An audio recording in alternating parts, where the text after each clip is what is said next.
Guillaume Pitron, bonsoir. Bonsoir. Nous vous recevons pour une chaîne internet qui s'appelle Thinkerview. Nous sommes en direct. Est-ce que vous pouvez vous présenter succinctement ? Je m'appelle Guillaume Pitron, j'ai 39 ans, je suis journaliste, je réalise des documentaires. Je travaille essentiellement comme journaliste de terrain, comme reporter. Je ne crois que ce que je vois, donc j'essaie de ramener du terrain des observations qui ont été vérifiées de mes yeux vus. Et c'est ainsi que j'ai écrit publié en 2018 un livre qui s'appelle La guerre des métaux rares aux liens qui libèrent. Avant ça, vous faisiez des petites enquêtes sur le financement du terrorisme. Comment le terrorisme se finance par les matières premières ? Vous êtes remonté loin. En fait, mes études de droit, j'avais comme spécialité en DEA et dans mes études aux États-Unis la question de la criminalité financière. Et donc, qui dit criminalité financière dit blanchiment de capitaux et financement du terrorisme.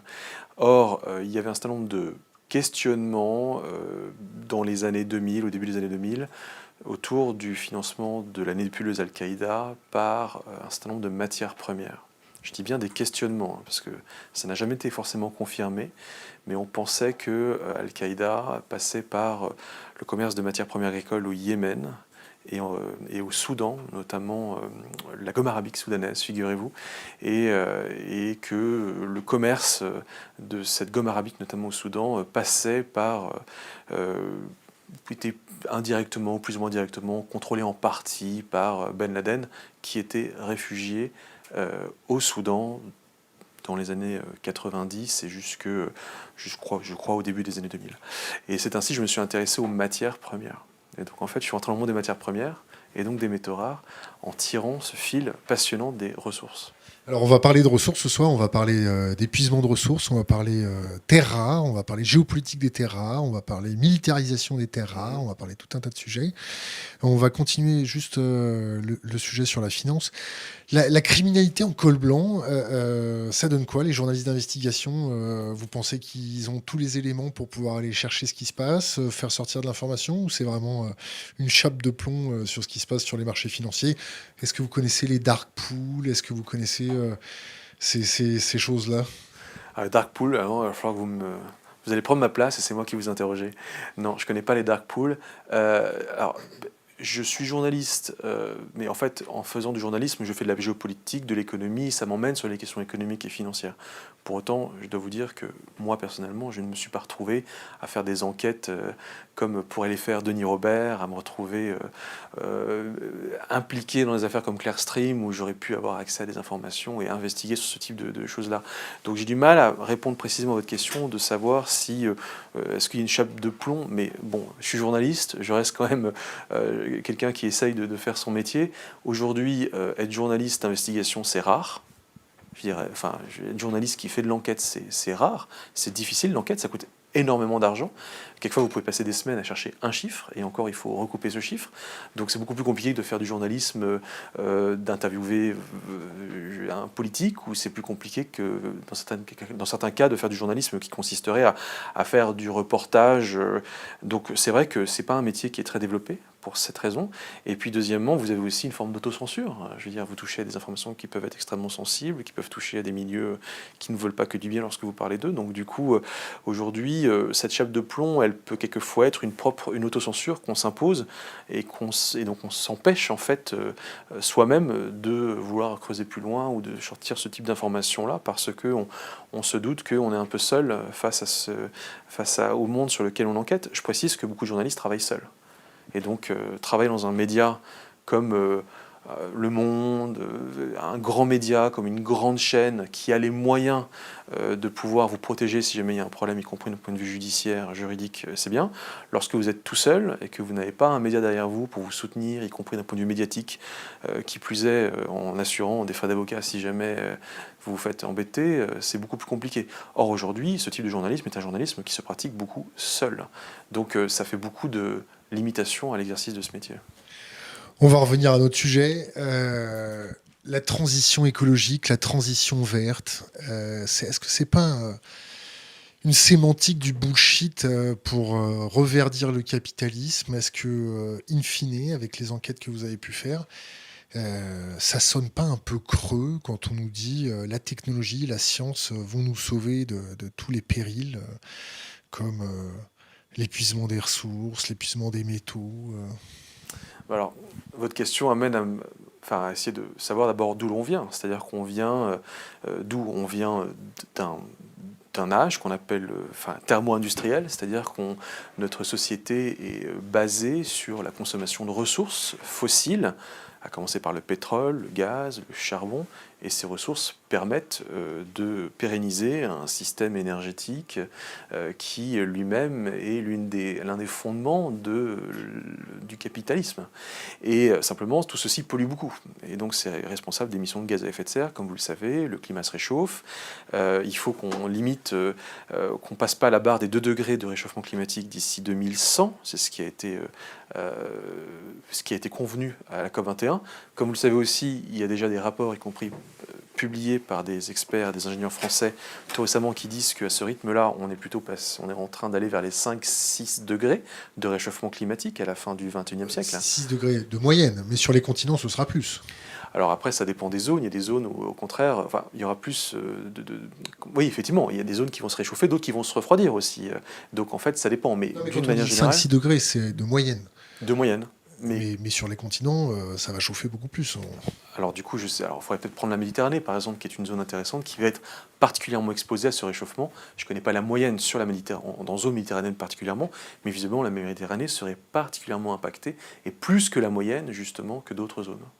Mais donc, si on veut passer dans l'après-pétrole, il faut aller vers les énergies vertes. Et c'est là qu'on reboucle sur votre question. Et donc les énergies vertes, cette façon de présenter cette technologie, ou du moins ce changement de paradigme, en utilisant des technologies propres, de l'énergie propre, de tout qui est propre, est-ce que je vais poser une question tout à fait candide, mais quand on connaît le type d'exploitation de terres rares, de métaux lourds, de métaux, de choses comme ça, quand on délocalise notre pollution dans des pays avec des standards écologiques moindres, ou des standards sociaux moindres, est-ce qu'on ne s'achète pas une bonne conscience pour faire des belles pubs, pour dire voilà, nous on est des politiques, on travaille bien, on fait une économie verte, mais en fin de compte, dans cette société mondialisée, la pollution est délocalisée chez les pauvres, la majeure partie du temps.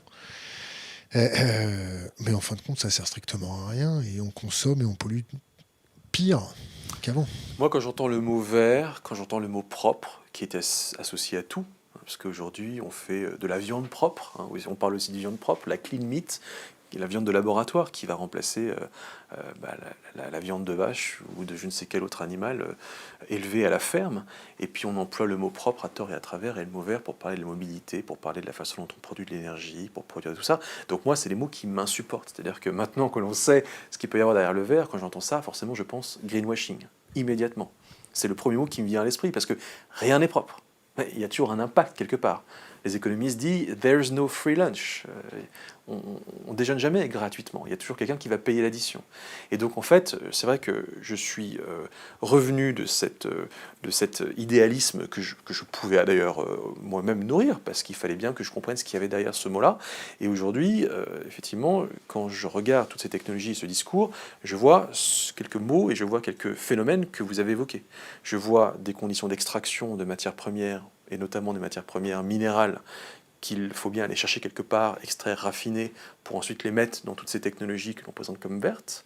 Je vois des phénomènes de délocalisation de pollution, c'est ce que vous avez dit, c'est-à-dire que ce sont des métaux qui ne se trouvent pas dans notre... Enfin, ils se trouvent dans notre sol, on pourrait tout à fait aller extraire des métaux chez nous, mais on ne veut pas les extraire chez nous, donc on a fermé les mines, on a fermé toutes les usines, voilà des décennies pour laisser ces mines et ces usines ouvrir à l'autre bout du monde, dans des pays qui dégueulassent leur environnement pour en fait nous fournir ces matières premières d'un monde plus vert, et donc ce sont d'autres pays qui assument cette pollution à notre place.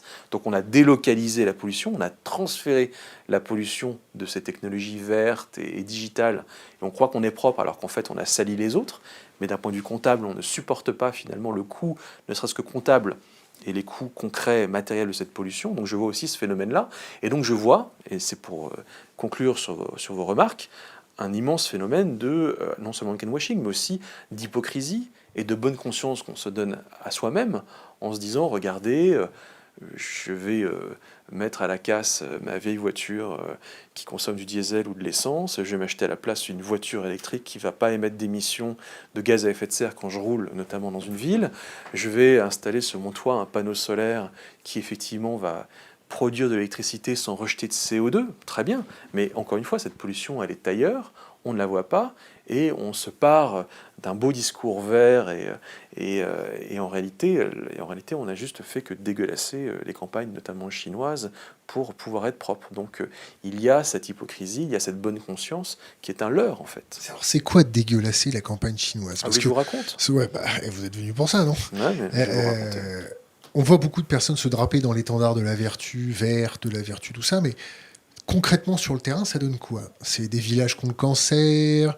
J'ai voyagé en Argentine fut un temps. Les gens me disaient qu'il y avait énormément de maladies, des pollutions au mercure, des choses comme ça. En Chine, c'est à peu près la même chose? Ou c'est pire? C'est à peu près voire pire que ça. Ça ressemble à quoi? En fait, ça ressemble à quoi? D'abord, ce que je peux vous dire, c'est que ce que je vais vous dire, c'est des choses qui se passent maintenant. Parce que je réalise un documentaire pour Arte. Je co-réalise. Ils payent un peu, non, Arte? Ils donnent des sous? C'est pas trop dur la négociation avec eux? Toujours mieux de travailler pour Arte que de travailler pour d'autres chaînes, et ça reste quand même des budgets qui sont extrêmement conséquents par rapport à la réalisation d'un documentaire pour une autre chaîne, parce que vous travaillez sur des projets de 90 minutes, voilà. Donc il y a quand même des budgets. Ça vous permet d'aller faire le tour du monde. C'est combien le budget? Alors écoutez, le budget pour Arte, il faudrait que je demande à mon producteur, je vais peut-être l'appeler, non, c'est à peu près, je crois, 200 et quelques mille euros, 240, 250 000 euros, si je ne me trompe pas.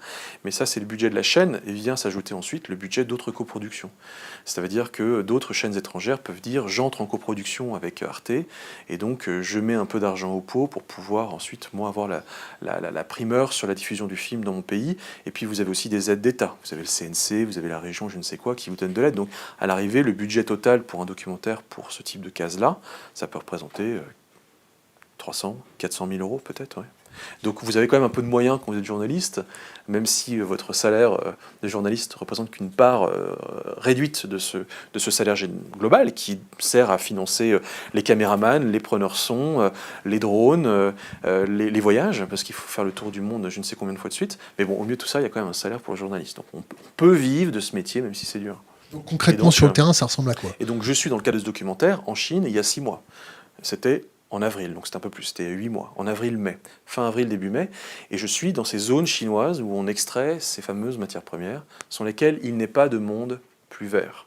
Et je suis notamment dans l'Heilongjiang, c'est une province au nord de la Chine, la plus septentrionale de la Chine, et je suis dans la zone de Jixi, c'est un petit village autour duquel en fait on extrait beaucoup de ce graphite. Il faut savoir que la Chine représente 70% de la consommation mondiale, de la production mondiale de graphite. Donc on est dans une des grosses zones de production mondiale de ce minerai qui est nécessaire pour vos téléphones portables, qui est nécessaire pour les batteries de vos voitures électriques. Et ce graphite s'extrait dans des conditions complètement dingues, c'est-à-dire que vous avez des mines. Alors une mine, il ne faut pas oublier que c'est une entaille dans le sol, et donc c'est des cratères qu'on filme, notamment avec des drones, pour prendre la mesure de l'immensité de ces zones d'extraction. Et puis la roche de laquelle on va extraire le graphite va être ensuite transférée dans des usines.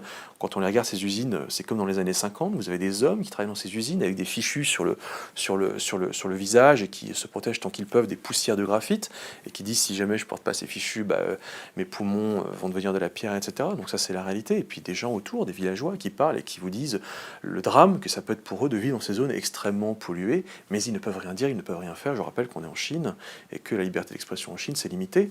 Et à la même époque, je suis en Mongolie intérieure, au nord-ouest de Pékin, près de Baotou, où l'on extrait et où l'on raffine surtout les terres rares. Et les zones de raffinage de terres rares, c'est dystopique. Les images parlent d'elles-mêmes, elles seront publiques bientôt. Les images, c'est des lacs, un gigantesque lac de rejets toxiques, de lequel on rejette directement les eaux usées de l'industrie du raffinage, des eaux qui contiennent des métaux lourds, qui contiennent divers résidus. Et en fait, ce lac-là, des gens vivent autour, on vous parle de cancer, on vous parle de maladies des os de verre. Rien n'est vraiment fait pour stopper cette pollution-là. Et les experts chinois des terres rares sur place vous disent Quand le gouvernement vient, on fait un peu propre, et puis dès que le représentant du gouvernement central a le dos tourné, on refait comme si, on refait comme au bon vieux temps, et il n'y a aucune espèce de supervision de la pollution générée par ces activités. Et vraiment, ça fait partie des zones. J'en ai fait pas mal des pays dans ce métier. Je suis allé dans une quarantaine de pays depuis 12 ans que je fais ce métier. J'ai vu la pollution. Je n'ai pas fait ce métier pour voir la pollution. Mais je l'ai vu. Je l'ai vu au-dessus des forêts de palmiers en Indonésie, lorsqu'on remplace la forêt primaire par des monocultures de palmiers. J'ai pu la voir, cette pollution, en Méditerranée, en voyant la pollution dingue générée sur les littoraux de Méditerranée quand je travaillais pour France 3. L'épisode le plus impressionnant qui m'a été donné de voir, c'est cet épisode chinois, il y a 6 mois, dans cette zone de Baotou, avec ces paysages dévastés par les terres rares qui servent pour la plupart des moteurs des voitures électriques et pour nos téléphones portables. Et ça fait partie des zones les plus dystopiques. Je ne sais pas si on peut parler de dystopie, mais ce n'est pas une dystopie parce que c'est la réalité, ça se passe aujourd'hui. Et ça, je l'ai vécu et je peux vous dire que c'est extrêmement impressionnant. Les conditions de tournage en Chine, c'était comment? Il fallait une autorisation particulière? Non. Vous avez un visa, vous avez fait ça à l'arrache, vous avez fait ça comment?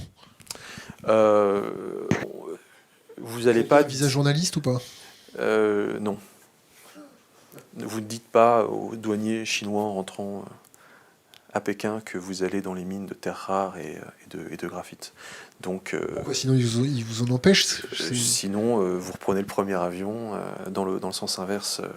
Donc vous rentrez à Paris, vous êtes à Paris sous 12 heures. Donc bien évidemment que non. Donc en fait, vous allez en Chine pour constater des choses, pour les filmer, sans jamais être vu. Et donc, vous n'êtes jamais vu, et je ne suis jamais vu. La prise de conscience de l'Union européenne par rapport à ça, ils font quoi? Ils tournent la tête, ils ont fait des études sur notre future consommation de terres rares, ils ont fait des études sur les répercussions de ça, sur les tensions géopolitiques. On va rentrer un peu dans le sujet là. Nous, notre bonne conscience, on roule en voiture verte, tout va bien, tout se passe bien. L'Union européenne, elle fait quoi derrière? Elle est consciente de ça, elle n'est pas consciente, elle ferme les yeux, elle préfère délocaliser la pollution, elle préfère se mettre en laisse consciemment, se mettre sous le bon vouloir chinois, parce que du jour au lendemain, ils peuvent couper les exportations comme ils avaient fait sur le Japon, fut un temps, les États-Unis, je crois bien. Les Japon et les États-Unis. On fait quoi? Est-ce que vous avez senti que nos institutions, nos politiques prenaient le sujet en main? Est-ce qu'ils veulent réouvrir des mines chez nous, avec une conscience plus propre? Est-ce qu'ils veulent... Alors, vous ouvrez d'immenses... Donc, il y a deux niveaux de réponse à ce que vous dites, pour faire simple, dans un premier temps. D'abord, à la Commission européenne, vous avez des tas de gens qui sont parfaitement au courant du sujet. Et vous avez à la DG Grow, la direction générale en charge des questions économiques, de la Commission européenne à Bruxelles, toute une unité qu'on appelle la Raw Material Unit, l'unité de matières premières, et qui s'intéresse spécifiquement à ces questions de matières rares, de matières critiques. Ils sont combien dans cette unité? Ils sont une trentaine, je dirais une trentaine environ. Quel profil? Quel profil? Des économistes, des juristes. Il y a également de toutes les nationalités. Il y a des Français, il y a des Belges, il y a des Polonais, il y a des Espagnols. Ce sont des gens qui sont des fonctionnaires européens et dont le job, c'est de faire le point sur ces matières premières qu'ils appellent critiques. Critique, ça veut dire quoi? Ça veut dire pas rare au sens géologique du terme, au sens où ce serait ils s'intéressent à des matières premières qui ne sont pas forcément rares, parce que quelquefois on parle de métaux rares, et on peut revenir sur la définition du mot métaux rares, mais ils s'intéressent à ce qu'ils appellent les matières premières critiques, ça veut dire les matières dont l'approvisionnement pourrait manquer pour l'Union européenne. Donc ils disent, voilà, compte tenu du fait que c'est des métaux, pour beaucoup d'entre eux, que l'on produit en des quantités bien moindre que si c'était des grands métaux comme le fer ou l'aluminium. Compte tenu du fait qu'il faut un outil industriel particulièrement complexe pour pouvoir les extraire, les raffiner, et que tout ça, ça nécessite des investissements lourds. Et compte tenu du fait que la production de ces métaux est concentrée dans des pays bien particuliers, eh bien en fait il y a un risque que les 28, bientôt 27 pays de l'Union européenne manquent à un moment de ces métaux, et qu'il y a une pénurie de ces métaux. Alors c'est une pénurie qui serait quoi? Une pénurie limitée dans le temps et dans l'espace, parce qu'à un moment, tel pays dit je garde ces métaux pour mes propres besoins, ou parce que je les vends à 100% à un autre industriel qui en a besoin pour une nouvelle application technologique révolutionnaire qui a besoin de 100% de la production de ce métal. Et pour ces raisons-là, eh bien en fait, il y a un risque de pénurie qui encore une fois est limité dans le temps et dans l'espace, mais qui fait qu'on les appelle critiques. Et donc c'est la notion de métaux critiques. Et les fonctionnaires de la Commission européenne, ils vous pondent à longueur d'année des tas de rapports là-dessus, et je vous invite à aller les regarder sur le site de la Raw Material Unit de la Commission européenne, des rapports passionnants qui vous disent de quelles matières premières on parle, quelquefois des matières premières agricoles, le caoutchouc, figurez-vous, est soumis, il y a un risque de pénurie sur le caoutchouc, de quelles matières, donc voilà, ensuite pour quels usages, et puis quels sont les pays qui tiennent l'essentiel de la production de ces ressources, et puis quelle est la politique d'exportation de ces pays, quelle est sa politique commerciale, et pour toutes ces raisons, en fait, il y a une très très bonne connaissance de ces enjeux géopolitiques, économiques autour des matières premières critiques, des métaux rares. Après, il y a un niveau politique. C'est-à-dire, très bien, mais une fois que moi, dans mon bureau à la Commission européenne, je sais ça, et je reste soumis au bon vouloir de mon N+1 et du directeur général de ma branche, et puis, in fine, de mon commissaire, et puis du président de la Commission, ou de la présidente de la Commission. Et est-ce que le sujet est politisé? Pas vraiment. Je dirais pas non, parce que le sujet commence à être politisé, et on commence à pas mal en parler, ça monte aux États-Unis, l'administration Trump est assez au fait de ces sujets, mais en quoi est-ce que tous les warnings que je peux mettre sur ces enjeux-là touchent le politique qui, lui, va politiser ces enjeux et décider eh bien, de développer une politique d'approvisionnement en ces matières premières qui ne dépendent pas de la Chine, d'aller sécuriser mes approvisionnements ailleurs, pourquoi pas d'ouvrir des mines éventuellement en Europe en disant au moins c'est chez nous, et si nos champs de blé sont en Europe et qu'on est content d'être indépendant d'un point de vue alimentaire, d'avoir une souveraineté alimentaire, bah, autant être aussi souverain d'un point de vue minéral et d'avoir donc notre propre production pour nous-mêmes. Et donc c'est là que ça pourrait devenir politique et que ça pourrait faire une politique cohérente. Là, je dois vous dire qu'il ne se passe pas grand-chose. C'est quand même relativement faible en termes de décision politique pour dire je vais me sortir de l'étau chinois, je vais aller sécuriser mes approvisionnements en Amérique latine, ça se fait un peu mais pas beaucoup, et puis je vais aller ouvrir des mines en Europe parce qu'en fait c'est peut-être ça qu'il faut pour faire notre transition énergétique. Ces sujets ne sont pas porteurs politiquement. Vous imaginez quand même le risque politique que vous prenez en tant que politique de dire ces choses-là aux consommateurs qui n'a pas envie de les entendre. Donc pour ces raisons, ce n'est pas vraiment politisé. Le risque, on sait tous pourquoi ils veulent pas le prendre. C'est parce que faire des mines dégueulasses en Europe, ça passera pas bien. On va switcher un petit peu notre interview et on va passer sur les questions d'anticipation des industriels face à ça. Est-ce que le pouvoir industriel prend des couvertures sur les terres rares comme Elon Musk a pu le faire pour son entreprise, c'est-à-dire acheter des contrats au comptant pour sécuriser ses approvisionnements? Est-ce que vous avez senti le milieu de l'entreprise se réveiller face au monde politique qui ne veut pas le faire? Alors, en fait, la prise de conscience, elle démarre de l'industriel. Et elle démarre depuis 2011, 2010-2011, parce qu'en fait, vous l'avez évoqué, il y a eu un embargo informel chinois sur les terres rares, qui est une classe de métaux rares, à destination du Japon et des États-Unis. Et il y a eu une espèce de furée médiatique à cette époque autour de cet embargo, parce qu'on a pris conscience de notre vulnérabilité à la Chine pour ces métaux qui sont stratégiques. Je rappelle qu'en France, il y a un comité des métaux stratégiques, le COMES, qui dépend de Bercy, et le COMES dresse sa liste des métaux stratégiques, et je peux vous assurer que les terres rares sont parmi les plus stratégiques de ces métaux. Et donc, il y a cette prise de conscience de l'industriel, d'abord de l'existence de ces métaux, parce qu'en fait, ils ne savaient pas que ces métaux existaient. C'est-à-dire que dans une bagnole, je ne vais pas citer lequel industriel, ne savait pas qu'il y avait des terres rares dans sa bagnole.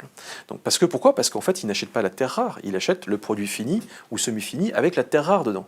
Et l'industriel en Europe, il est en bout de chaîne. Il assemble des produits semi-finis, des composants, mais dans lesquels il ne sait pas forcément ce qu'il y a. Donc déjà, l'industriel a eu besoin de connaître tout ça et de remonter à la source de la matière pour faire le lien entre la matière et ce qu'il achète.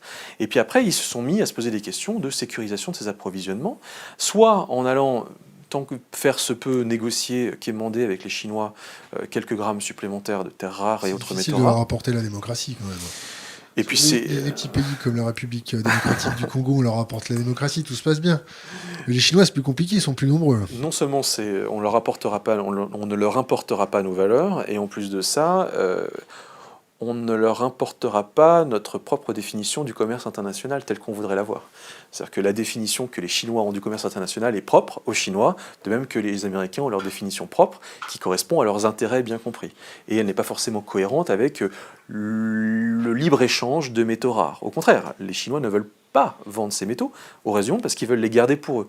Donc allez quémander ces métaux à des Chinois qui vous disent « mais moi, ces métaux, je les garde pour moi, je les mets dans ma batterie et je ne vous vends pas le métal, mais je vous vends la batterie, qui coûte très cher. » Ça représente un sens économique pour la Chine, qui va du coup remonter la chaîne de valeur, et qui va vendre ses produits beaucoup plus chers, faire de la valeur ajoutée, proposer des emplois mieux payés à 1,4 milliard de Chinois qui ne demandent qu'à acheter des téléphones Huawei à je ne sais combien de yuan pour regarder des vidéos de chat dessus. C'est ça qu'il faut faire tenir, cette machine qu'il faut faire tenir en Chine. Donc le Chinois ne va pas vous vendre des métaux rares, il va vous vendre le produit semi-fini avec le métal à l'intérieur.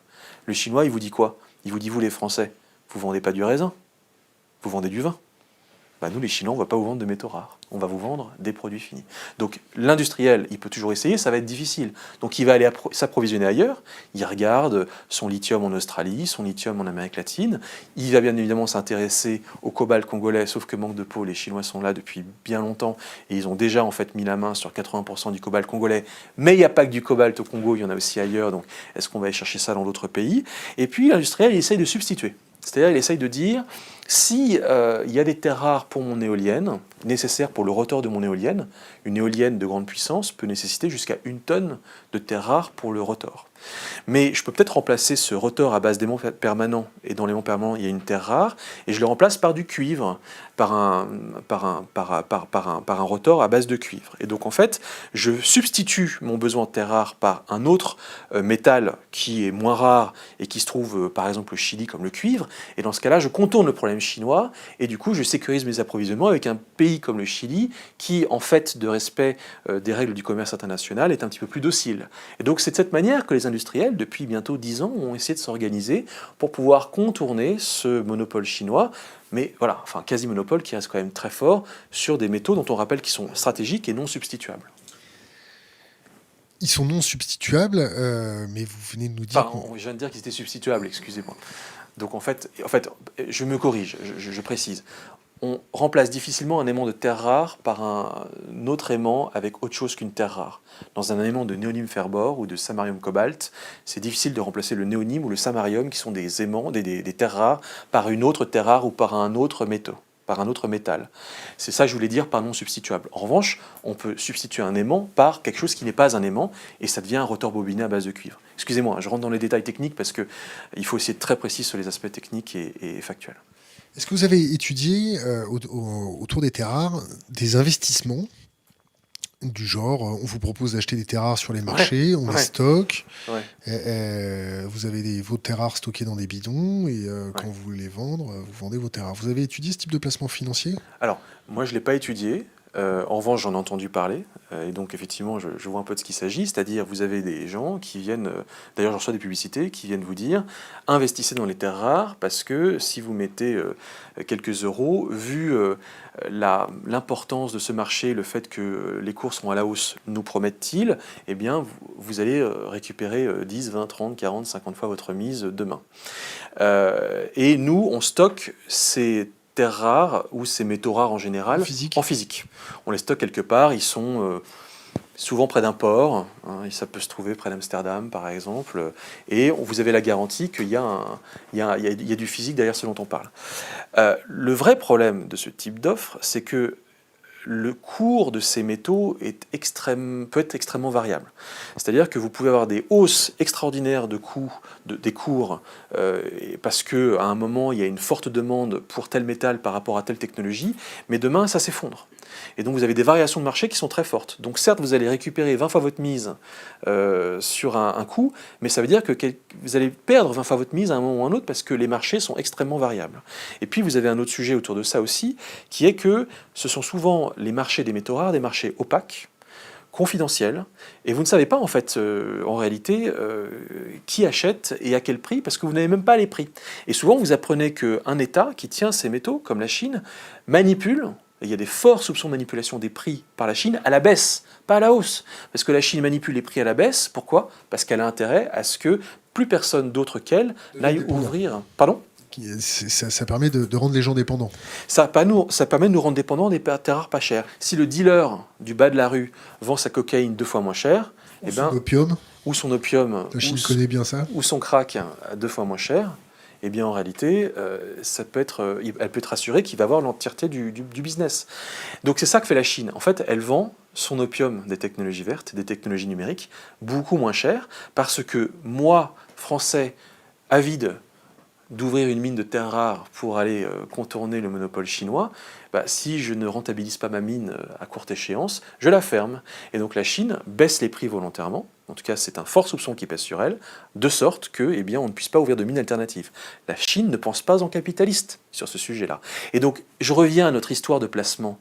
Pourquoi faire un placement dans les terres rares en espérant récupérer 30 fois la mise, si par ailleurs vous apprenez qu'il y a des manipulations de cours organisées par un État qui tient cette production-là et qui manipule les prix à la baisse. Donc, c'est compliqué ces placements. Ça n'a jamais été prouvé, ça a été prouvé, c'est la manipulation des cours.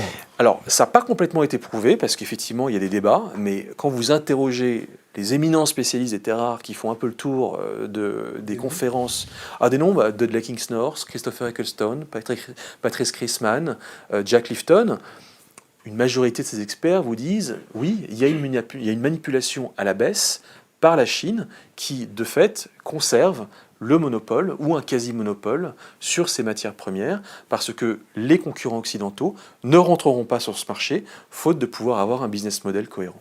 Je vais vous poser une question très brute. Vous y croyez à la transition écologique? Non. Pourquoi? Mais la transition écologique, c'est un leurre. C'est une mystification. C'est une transition technique, c'est une transition industrielle, c'est une transition des champs de pétrole vers les mines de métaux, mais ce n'est pas une transition écologique. C'est une transition, c'est le passage d'un extractivisme à un autre extractivisme. On est en train de remplacer, toutes choses égales par ailleurs, parce qu'on va encore beaucoup dépendre du pétrole et du charbon pour les prochaines décennies. Dans nos mix énergétiques, comme on dit, la part du pétrole et du charbon va rester excessivement importante. Mais la part de ce qu'on appelle les énergies vertes dans nos mix électriques va devenir plus importante également.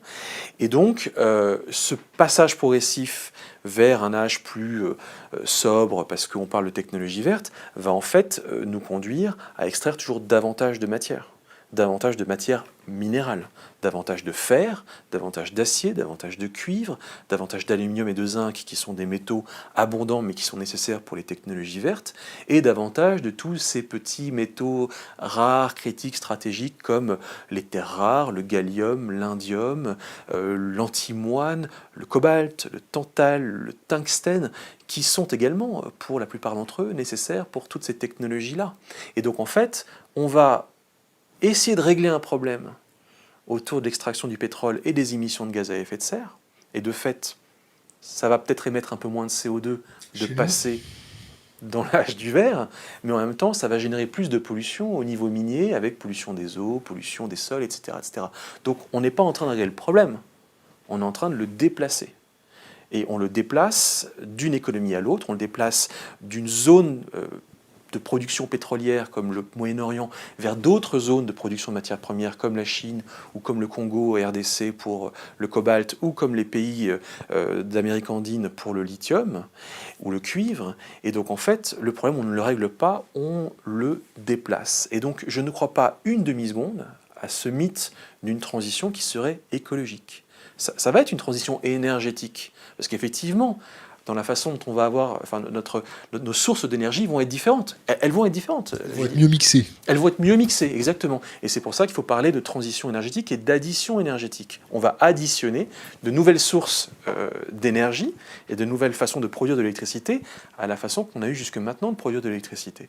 Mais pour autant, ce n'est pas une transition écologique et ça va, certes, à mon avis, permettre de limiter un peu l'impact, enfin les émissions de CO2 parce que nos voitures rouleront moins avec du pétrole, mais ça va générer d'autres problèmes avec lesquels on va se retrouver 30 ans, dans 10, 20, 30 ans, avec ces immenses problèmes sur les bras, et on se dira maintenant comment on fait dans ce nouvel âge vert qui a généré autant de nouveaux problèmes écologiques que ceux qu'il avait résolus en essayant de fermer, tant bien que faire se peut, la parenthèse de l'âge thermo-industriel. Donc quand vous avez Emmanuel Macron qui dit voilà, je veux plus d'éoliennes en France, quand vous avez un ministre de l'écologie qui est à fond pour la transition verte, la transition écologique, se battre contre la fatalité climatique avec les yeux mouillés, des trémolos, des choses dans la voix.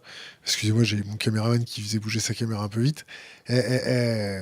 Quand vous les entendez parler comme ça, devant le micro, devant les caméras, volontaires, ça vous fait quoi en tant que journaliste, celui qui a enquêté, qui a été sur le terrain, qui a vu toute la crasse que ça a généré?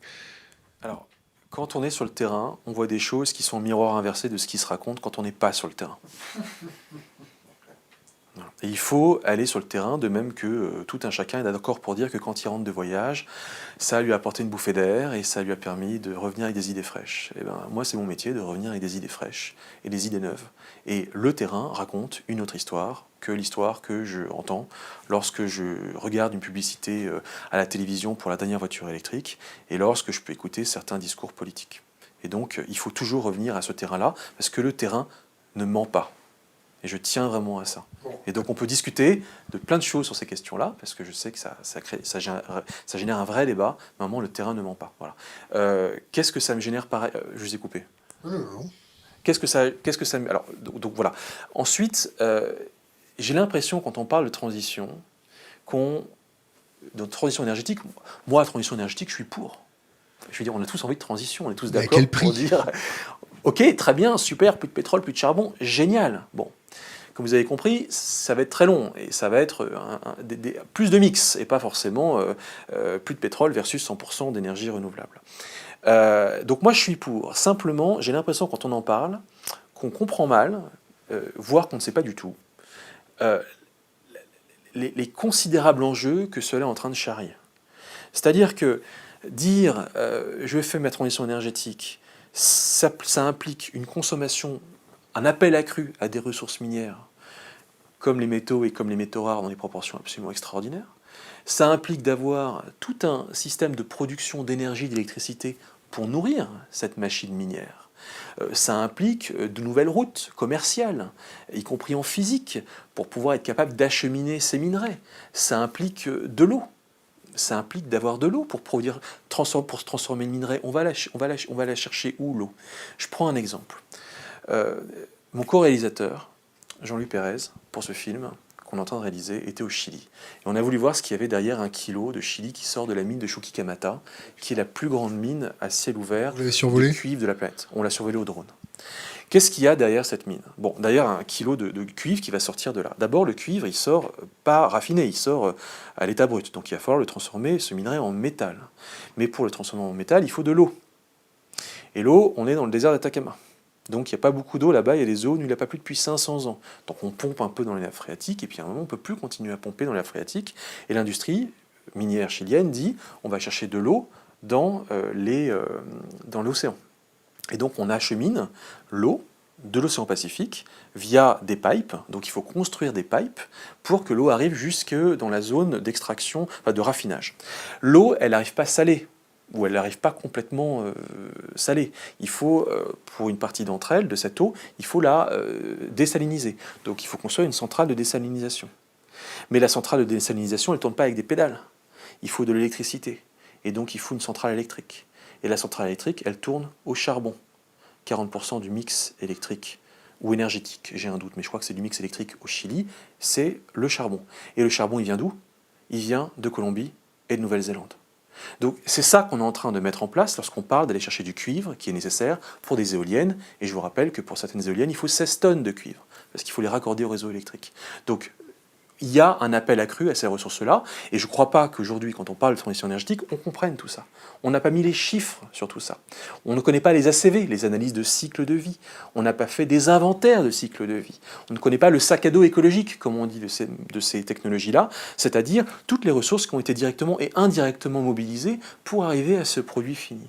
Et on ne maîtrise pas, bien évidemment, tout ce que ça implique en termes de impact écologique, direct et indirect, et l'eau, par exemple, qu'il faut bien aller chercher quelque part et qui est impliquée dans ce processus minier-là. Donc aujourd'hui, je crois qu'il y a un besoin de retour à des chiffres qui permettent peut-être de parler de cette transition en lui enlevant les mots propres et les mots verts et les mots responsables et les mots solidaires et tous ces mots-là qui sont du bullshit. Voilà.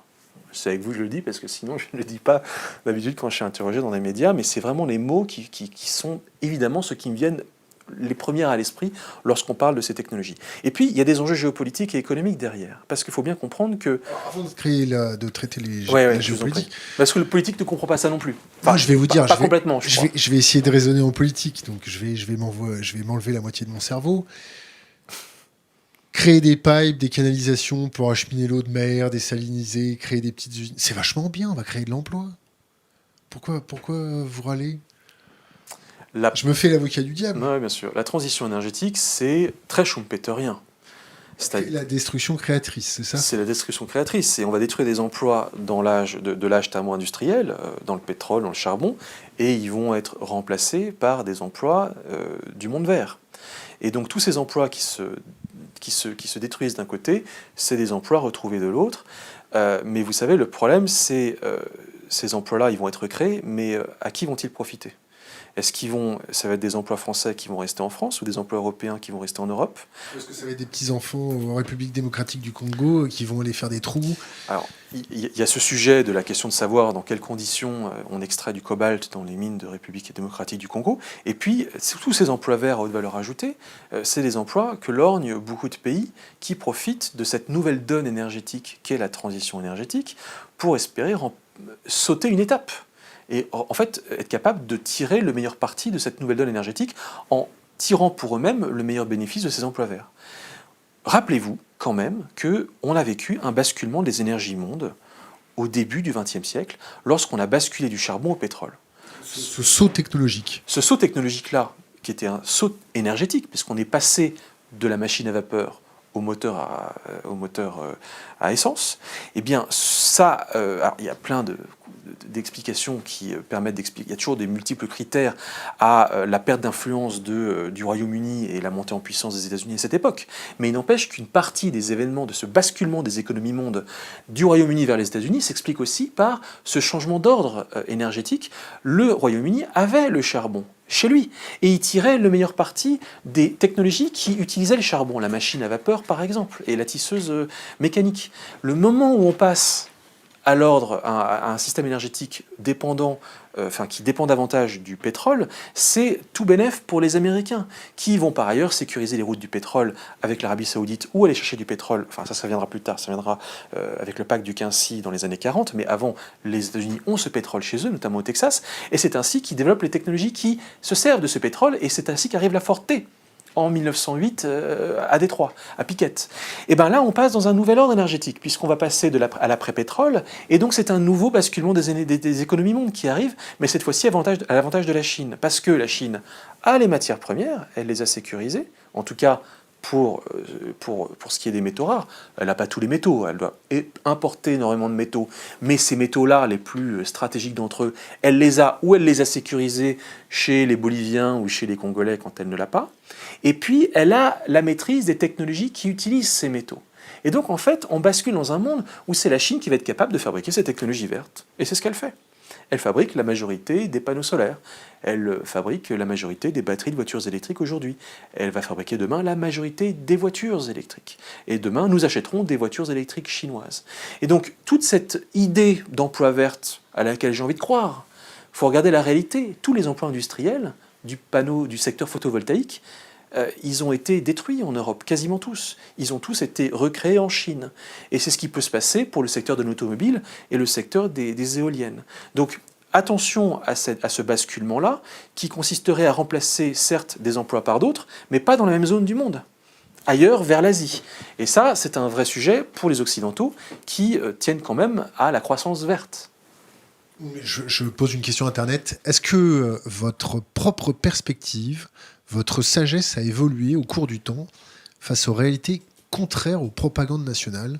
Comment éclairer nos décideurs? Waouh! Est-ce que ma propre perspective, est-ce que ma propre sagesse?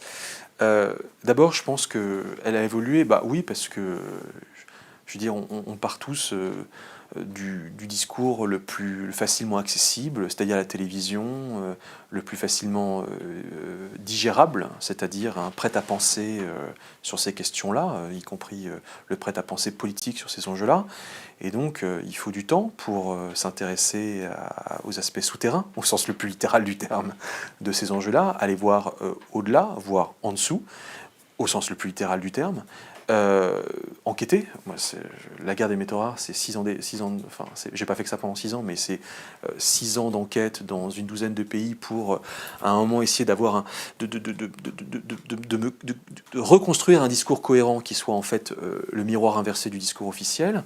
Et donc, 6 ans plus tard, et 2 ans après la publication de ce livre, qui a été publié en janvier 2018, après avoir rencontré tous les gens qui travaillent dans ce secteur-là, les avoir revus dans des conférences, etc., bah, j'ai une vision beaucoup plus fine de ces enjeux-là, et donc peut-être que j'ai acquis, disons, une capacité, ou j'espère, à analyser tout ce discours-là avec beaucoup plus de méfiance, beaucoup plus d'esprit critique que ce que ça pouvait être avant.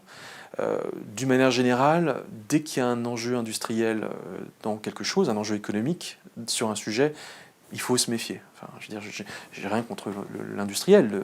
Il fait son travail, il crée aussi des emplois, mais il crée de la croissance. Mais il faut faire extrêmement attention à recouper ses sources. C'est le job premier de tout journaliste de sortir de ses discours officiels et d'aller les recouper avec un certain nombre de sources transversales pour sortir de ces discours convenus. Et c'est peut-être ce qui apporte un peu de vérité au sujet qu'on étudie. Vous parlez de croissance. Ouais. Est-ce que vous y croyez à cette croissance ad vitam aeternam? Est-ce que vous pensez que la décroissance est jouable? Est-ce qu'on va pouvoir entrer en décroissance sans déstabiliser trop les marchés financiers? Est-ce que l'Union européenne fait des anticipations de consommation de ces métaux rares? Quelle consommation va...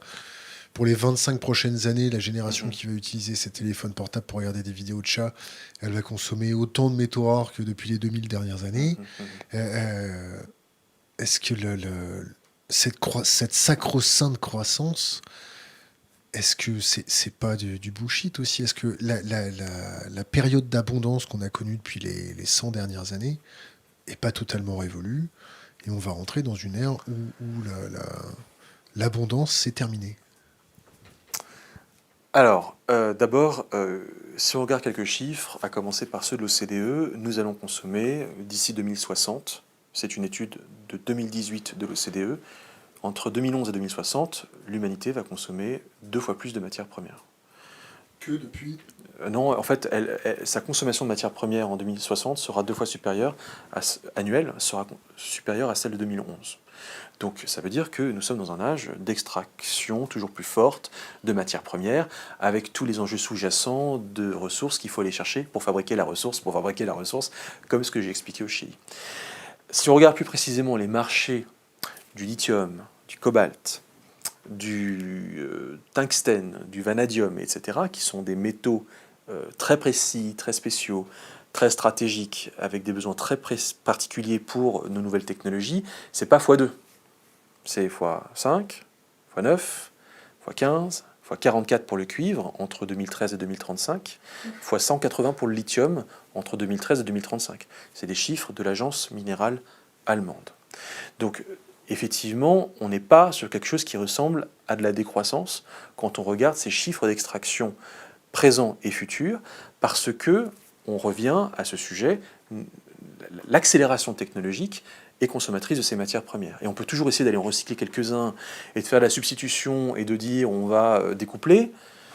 La réalité, c'est que tout va exploser. Tout va exploser. Alors ensuite, est-ce qu'on peut continuer comme ça? Ma réaction de citoyen, quand je regarde ces chiffres, c'est de dire non.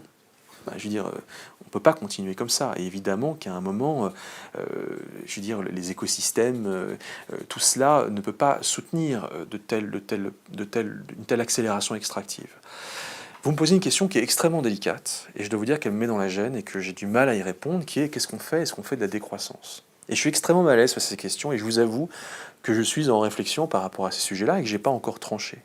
Parce qu'il y a quelque chose qui est, pour moi, invendable, c'est la croissance à tout crin, ad vitam aeternam, ça n'a pas de sens. Et il y a quelque chose qui me paraît tout aussi invendable, c'est la décroissance. Parce que, je veux dire, à un moment... Pardon, mais on a vécu la crise des Gilets jaunes, au plus fort de la crise des Gilets jaunes, décembre 2018, et c'est pas fini. Il a fallu que le président Macron fasse une annonce. Il a fait des annonces. Et il a fait une annonce forte. Venez me chercher, non? Je vais, comment? Il n'a pas dit venez me chercher? Il a dit, on va... il a peut-être dit ça, mais il a dit, on va augmenter le SMIC de 100 euros. Donc c'est de la croissance. Il n'a pas dit, on va baisser le SMIC de 100 euros. Il n'a pas dit, je vous ai compris, je vais baisser le SMIC de 100 euros. S'il avait dit ça, où est-ce qu'on serait aujourd'hui? Est-ce qu'il y aura encore une 5e République en France? Donc personne n'est prêt à la croissance. Alors oui, c'est le riche qui va payer. Personne n'est prêt à la décroissance. Excusez-moi, personne n'est prêt à la décroissance. Donc oui, le riche va payer, bien évidemment, c'est lui qui va compenser ça. Mais à un moment, ce discours n'est plus tenable. La décroissance, c'est pour tout le monde. Voilà. Et donc je ne crois pas aujourd'hui que qui que ce soit en France soit vraiment prêt, à part, bien évidemment, quelques exceptions, mais ça reste très marginal, à quelque chose qui soit de l'ordre de la décroissance systémique. Et donc je ne vois pas un système aujourd'hui qui soit capable, politiquement parlant, de le tenir sur cette idée de décroissance de notre consommation énergétique, de notre consommation de biens en général, etc. etc. Nos systèmes ne sont pas faits comme ça. Et donc je m'inquiète de cette solution qui comporte sa part de radicalité, donc de vérité mais de radicalité, mais qui ne me paraît pas... cohérente et compatible avec la stabilisation, la stabilité de nos systèmes politiques tels que nous les connaissons aujourd'hui en Occident et en particulier en France. Et donc, entre l'extrême de la croissance sans s'arrêter, avec les chiffres que je vous ai dit, et l'extrême de la décroissance, je me pose la question, qu'est-ce qu'on fait entre les deux? Alors, post-croissance, les Belges sont dessus, je ne sais pas trop ce que ça veut dire, on découple. On va continuer à croître, mais en baissant notre consommation de matières premières. Mais ce découplage, c'est pas évident qu'on y arrive. Est-ce qu'il faut faire de la décroissance sélective et de la croissance sélective? Je ne sais pas s'il faut la décroissance, mais il faut de la décroissance. Ça veut dire que j'ai intérêt à pousser pour que le secteur minier décroisse, mais qu'en même temps, le secteur du recyclage croisse. Parce que si jamais je recycle mieux, plus de métaux, et bien du coup, c'est moins de métaux à aller chercher à la mine. Et donc, quelque part, la baisse de l'activité d'un secteur peut être compensée par la hausse de l'activité d'un autre secteur. Ça reste très schumpeterien. J'ai intérêt à ce que le vendeur de téléphone portable périclite, mais que le loueur de téléphone portable usagé, qui vont du coup rester le plus longtemps possible dans les boucles de consommation, celui-ci, au contraire, connaisse de beaux jours devant lui. Donc j'espère imaginer qu'on peut trouver un équilibre qui ne soit pas dans ces deux extrêmes-là. J'en suis là, je tâtonne, et pour autant, encore une fois, ma première réflexion lorsque je reviens du terrain, que je vois les impacts écologiques, que je vois les incohérences du capitalisme vert, et quand je vois les chiffres de production, bien évidemment, c'est de me dire, ça ne peut pas continuer comme ça, et à un moment, qu'on le veuille ou pas, on va bien devoir changer, parce qu'on n'aura pas forcément le choix. Changer pourquoi, alors? Ah, ça, je sais pas. Pas d'idée? Changer pourquoi? Ah, vous me posez une belle question, là.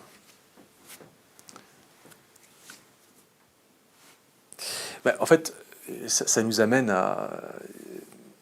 Je pense qu'il faut qu'on se réinvente un imaginaire. Il faut qu'on réinvente la façon d'imaginer le futur. Aujourd'hui, imaginer le futur, si tant est que dans les discours de ceux et celles qui portent notre horizon d'un point de vue politique, on entend des choses à 5, 10, 15 ans, parce que moi je n'ai pas beaucoup d'horizons politiques aujourd'hui, mais en tout cas je trouve que le politique a du mal à nous emmener vraiment à moyen terme. Il n'y a que les Chinois qui pensent à long terme.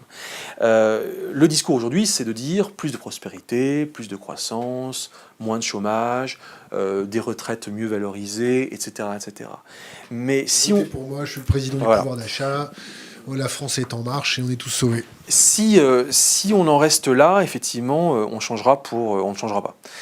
Si on veut changer pour... Alors, changer pourquoi? Ça implique de réinventer complètement et de réimaginer un discours qui remette le bien-être, qui remette la croissance ailleurs que dans cette croissance strictement chiffrée et comptable.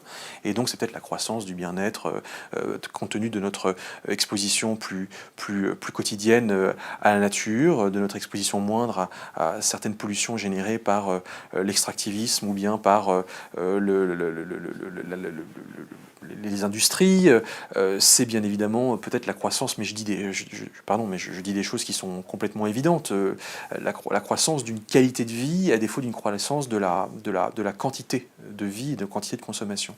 Sachez quand même qu'il y a des gens qui sont très au fait de ça, c'est les Chinois. Et en fait, contrairement à ce qu'on pense, la Chine est en fait peut-être même en avance par rapport à nous sur ces sujets-là. Parce que c'est le pays qui à la fois vit, qui aujourd'hui est en pleine croissance, et dont la croissance du pouvoir d'achat est colossale chaque année. Croissance, ils ralentissent un peu là. Ils ralentissent. Et leurs chiffres de croissance sont bidouillés. Ils sont bidouillés, donc ils étaient à 10, après ils sont passés à 6, maintenant ils seraient peut-être à 4, et encore il faut regarder, mais bon, aujourd'hui, si on compare la Chine d'aujourd'hui à la Chine d'il y a 30 ans, il suffit d'aller en Chine, de voir la la hauteur des tours de Shanghai pour comprendre qu'il y a eu de la croissance. Et donc, les Chinois profitent de ça, et en même temps, ce sont les premiers à se prendre l'effet boomerang écologique de cette croissance. Et social. Parce que c'est l'usine du monde, donc parce que ce sont eux qui produisent pour le reste du monde et pour eux-mêmes, donc ils subissent les contre-coups écologiques, y compris les machines, enfin les centrales à charbon qui tournent à plein régime, et donc les conséquences sociales, parce que les Chinois, ils ne sont pas du tout contents de vivre pendant 6 mois de l'année avec une chape de nuages à base de dioxyde de carbone stockés, coincés, bloqués au-dessus de leur ville. J'étais à Chengdu, c'est la capitale du Sichuan, il y a quelques années pour un reportage pour Le Monde diplomatique, et je me rappelle d'une étudiante de 23 ans. Comment ? On leur passe le bonjour. Une étudiante de 23 ans qui me disait pendant 6 mois on ne voit pas le soleil, pendant les 6 mois d'hiver, parce que les usines à charbon tournent à plein régime, et en fait on ne voit pas le soleil le temps que on arrête de se chauffer au charbon. Et quand l'hiver cesse et quand arrive le printemps et qu'on cesse de se chauffer, alors les usines s'éteignent, et à ce moment-là, le soleil réapparaît, et me dit-elle, on a vu le soleil apparaître, on l'avait pas eu depuis 6 mois, les gens ont sorti leur téléphone portable et ont photographié le soleil. Donc ça devient social. C'est-à-dire qu'il y a beaucoup de manifestations en Chine, pas pour de la quantité de vie ou de pouvoir d'achat, mais pour de la qualité de vie. Et c'est là que vous avez 30 à 50 000 manifestations, ce sont des chiffres non officiels, en Chine, pour des raisons environnementales, et que ça crée des troubles. Avec plus de 1000 personnes. Avec plus de 1000 personnes, et ça crée des troubles. Et ça crée des troubles sociaux qui commencent à inquiéter, enfin depuis plusieurs années, le Parti communiste chinois, qui se dit qu'il va peut-être falloir resserrer les vis, évidemment, plus de surveillance, etc., mais qui se dit aussi, il va peut-être falloir que, on éteigne les usines à charbon, qu'on les ferme du jour au lendemain, qu'on ferme des mines qui sont juste des catastrophes environnementales, qu'on empêche à je ne sais quelle usine de teinture de vêtements de rejeter directement ces eaux usées dans le fleuve du coin, et puis vous avez des photos de fleuves avec des eaux rouges ou bleues ou oranges, mais ça veut dire moins de croissance. Et donc le PCC aujourd'hui fait ce choix d'une moindre croissance pourvu qu'il y ait plus de qualité de vie, parce que de toute façon, ça ne va pas tenir. La légitimité du PCC est remise en cause s'ils ne font pas ça. Donc là, il y a une question qui est en train de revenir souvent sur notre IRC. Les collapsologues, vous en pensez quoi ? Alors, je suis mal à l'aise. Je suis mal à l'aise. Ils sont très sympas. Hein. Comment ? Ils sont très sympas. Ils sont très sympas. J'ai eu l'occasion de rencontrer Pablo Servigne, aussi le bonjour. À qui je passe le bonjour, qui est fort sympathique. Je suis mal à l'aise avec les collapsologues parce que on vit des effondrements. C'est une évidence, il suffit de regarder le nombre d'insectes ou la biodiversité aujourd'hui par rapport à il y a 30 ou 40 ans pour dire qu'il y a un effondrement. C'est un constat. Il y a des effondrements, il y a un type d'effondrement. Dire c'est l'effondrement, au sens de l'effondrement général, je ne suis pas à l'aise avec cette thèse-là. Non pas que je n'ai pas connaissance de ces thèses, hein, je les connais parfaitement, j'en connais aussi les démonstrations, mais si vous voulez, autant je constate que on a tendance à aggraver les problèmes plutôt qu'à les régler, autant de là à dire à un moment, il y a un peu comme dans Barjavel, c'était quoi ? C'était pas La Nuit des Temps, c'était Ravage. Il y a un maillon de toute cette chaîne qui s'éteint et puis ou qui vient à manquer, puis en fait tout le système s'effondre. Je suis pas à l'aise avec ces thèses-là. Permettez-moi de constater que la fin du monde ça dure depuis la nuit des temps. Je veux dire, la fin du monde, c'est quelque chose qui est en nous. Je vais parler comme un collapsologue. Regardez les Mayas, regardez les Romains.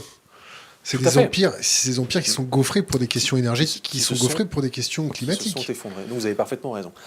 Depuis la chute de Rome, il y a un livre sur l'histoire de la chute du monde, l'histoire de la fin du monde, qui a été publié en 2012 et qui. C'est un Chinois qui l'a fait, non? Non, c'était un Français et son nom m'échappe, c'est dommage parce qu'il faut vraiment le lire. Et il a comptabilisé que depuis la chute de Rome en 476, on a annoncé la fin du monde 182 fois. Et voilà. On vit peut-être une forme de 183e annonce. Mais ce que je veux dire, c'est que ça fait partie de nos ressorts intimes et de notre résilience que de préparer cette fin du monde, que de l'imaginer, que de se préparer au pire pour imaginer, espérer changer dans les faits et aller vers l'après qui sera meilleur que la fois précédente. Mais je suis mal à l'aise avec cette idée de dire, bon, cette fois-ci on a vraiment raison, ça va vraiment s'arrêter. Je crois que c'est historique. L'histoire de la fin du monde nous montre qu'on a toujours eu besoin de s'attendre au pire pour pouvoir changer au service de notre résilience.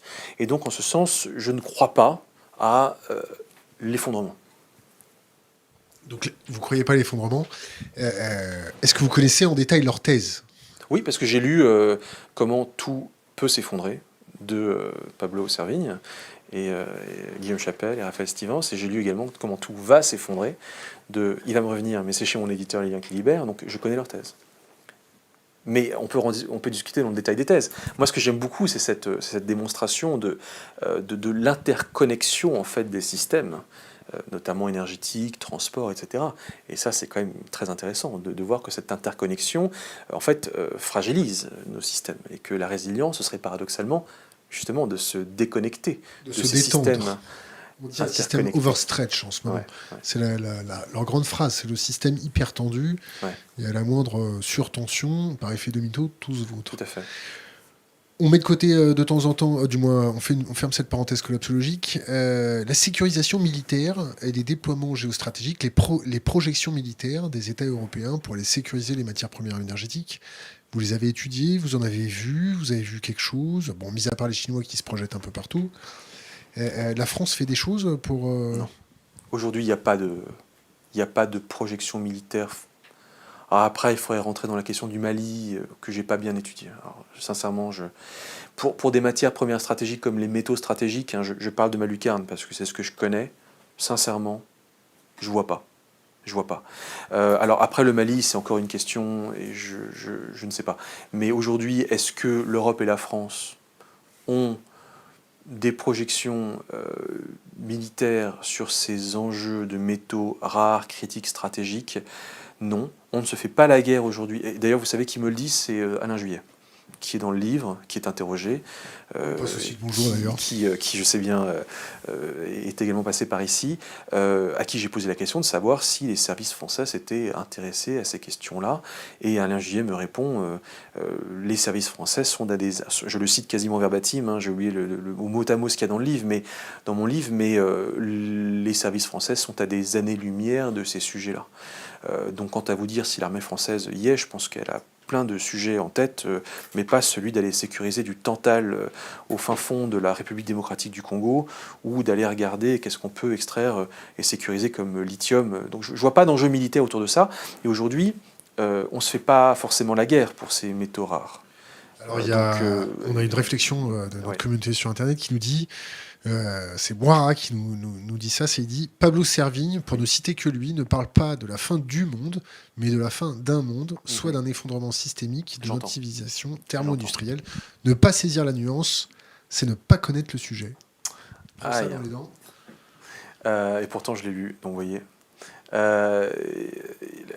L'effondrement est perçu par les gens comme étant une forme de fin du monde. Enfin, je veux dire, j'entends ce que dit, la façon dont c'est exprimé et qualifié par Pablo Servigne. Mais je pense que quand vous parlez d'effondrement aux gens, descendez dans la rue pour leur poser la question, les mots qu'ils comprennent vont bien au-delà. Et moi, je les reçois aussi comme ça. Donc, je l'ai exprimé par rapport à ma propre compréhension aussi de ces enjeux-là. Et je pense qu'on perçoit beaucoup l'effondrement comme étant un âge de chaos dont on pourrait difficilement se relever. Mais j'entends ce que vous dites, et pourtant, je suis lecteur de Pablo Servigne. Revenons à nos militaires, donc qui sont à des années-lumière d'aller sécuriser nos approvisionnements. Nos politiques sont un peu largués avec du bullshit word dans la bouche pour prendre le contrôle de la dialectique, rassurer tout le monde, tout va bien se passer. Les projections de consommation sont là, on va toujours sur une consommation exponentielle, business as usual, Business as usual. c'est comme ça qu'on dit. Green business as usual. Green business as usual. Greta Thunberg, dans tout ça, Ouais. vous en pensez quoi? Greta Thunberg est indispensable. Elle est indispensable pour accélérer cette prise de conscience.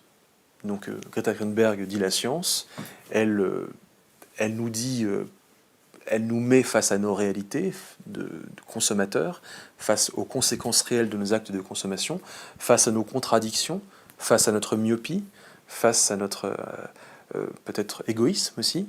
Et en ce sens, j'adhère parfaitement à l'alarme, au cri d'alarme qu'elle pousse, parce qu'elle est indispensable pour accélérer une prise de conscience qui doit être beaucoup plus puissante, radicale, systémique que notre transition gentillette non écologique que nous essayons à laquelle nous essayons vaguement de croire aujourd'hui.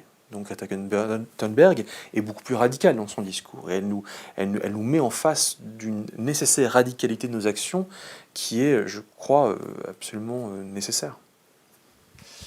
On prendra les questions Internet dans pas très longtemps.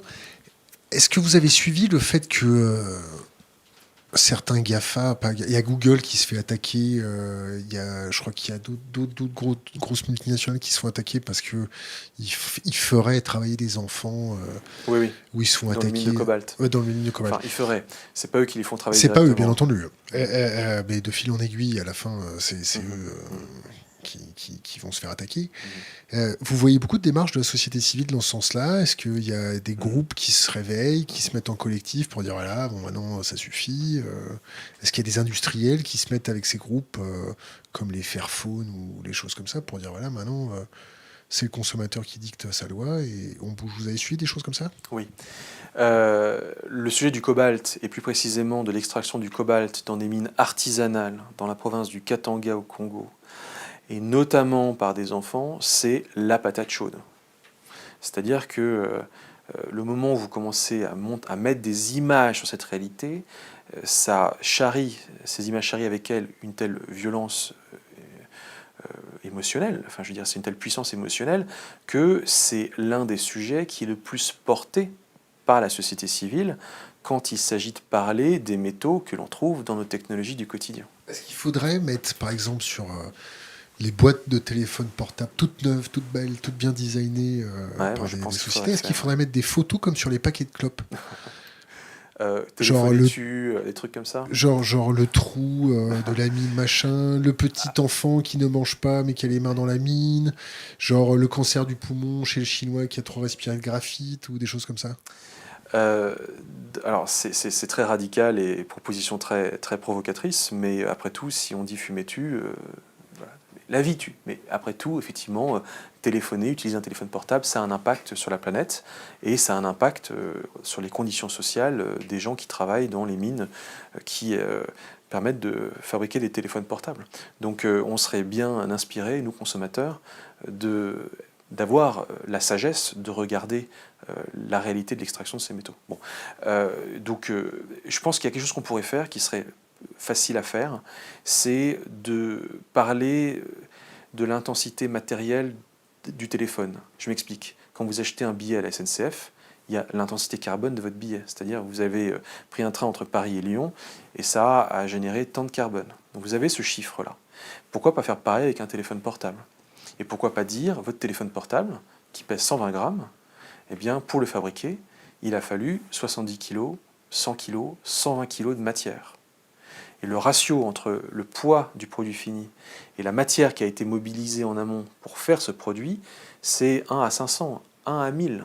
C'est 1000 fois plus, jusqu'à 1000 fois plus de matière en amont pour arriver au produit fini. Et ça, je pense que ça mériterait de l'écrire et d'avoir au dos de nos téléphones, littéralement, et pourquoi pas quelque part au moment où on achète sa voiture, ce chiffre-là, ce qu'on appelle le material input, le MIP, j'ai oublié excusez-moi, j'ai un trou, mais ce sac à dos écologique, pour le dire autrement, qui en fait nous permet de constater par un chiffre simple combien il peut y avoir comme dégradation environnementale derrière un téléphone, derrière un produit fini tout bout tout propre. Si je dis au moment d'acheter un nouveau téléphone, bah oui, mais c'est un trou de 70 kg ou de 100 kg dans le sol pour te faire un nouveau téléphone, peut-être que je peux réagir différemment, jusqu'à votre proposition plus radicale, qui après tout peut se tenir. Est-ce que les gens sont au courant de ça? Je réponds à votre question. Les ONG, de plus en plus, mais il n'y en a pas beaucoup. C'est-à-dire que, bon, aujourd'hui, c'est plutôt en fait une ONG en particulier, c'est Amnesty International. Non, je crois que c'est Human Rights Watch. Non, c'est Human Rights Watch. Alors, Sherpa commence à s'y intéresser. D'ailleurs, ils m'ont contacté. C'est Human Rights Watch qui... non, attendez, excusez-moi, c'est Amnesty International qui a fait un rapport en 2017 qui s'appelle Recharge.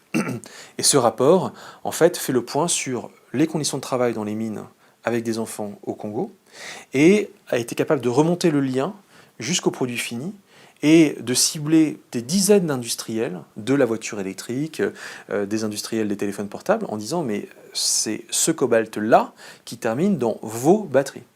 Et ils ont interrogé tous ces industriels qui ont répondu en disant on n'était pas au courant. Et cette ONG a dit non mais si moi j'ai pu faire ce travail en quelques semaines, comment ne pouvez-vous pas le faire?